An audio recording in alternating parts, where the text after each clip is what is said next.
What may be one of the U.S. Supreme Court's most important and far-reaching rulings in decades dropped in late May 2025 in an order that probably didn't even get a second or first glance for most Americans.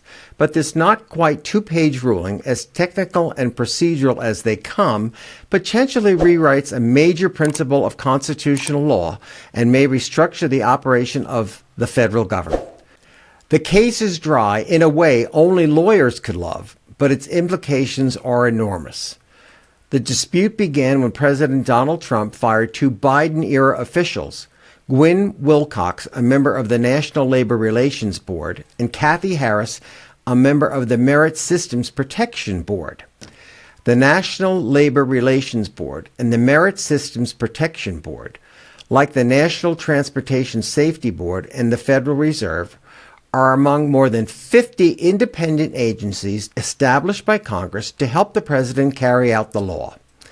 Though technically located within the executive branch, independent agencies are designed to serve the public at large rather than the president. To ensure these agencies are devoted to their public mission, not the will or whims of a president, congressional statutes generally permit the president to remove leaders of these agencies only for good cause.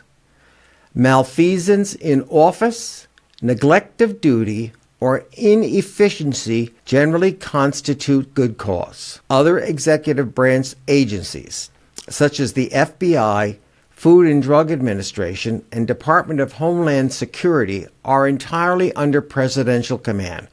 If he wants their leaders out, out they go.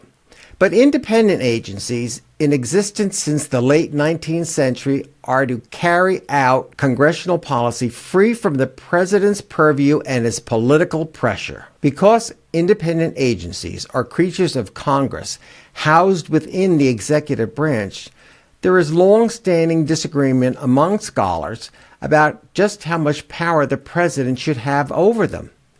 In the two firings, there was agreement that Trump had violated the relevant statute by firing Wilcox and Harris without good cause. He justified Wilcox's removal in part because she did not share his policy preferences. For Harris, he gave no reason at all, but the bigger issue was whether the law itself was constitutional.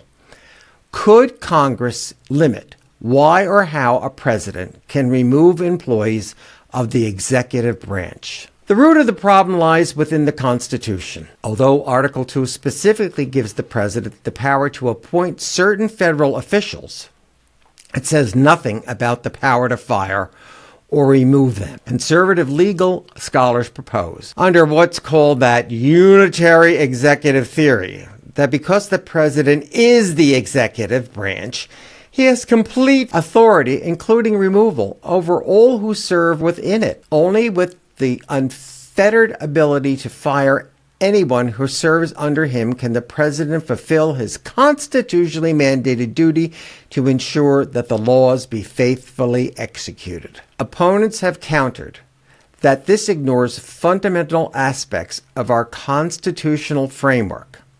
The framers' devotion to checks and balances, their aversion toward monarchical king-like rule, and their determination to put policymaking in the hands of Congress. These questions are not new. What happens now? The National Labor Relations Board is paralyzed, and the Merit Systems Protection Board is somewhat hamstrung, with both lacking the quorum necessary to act.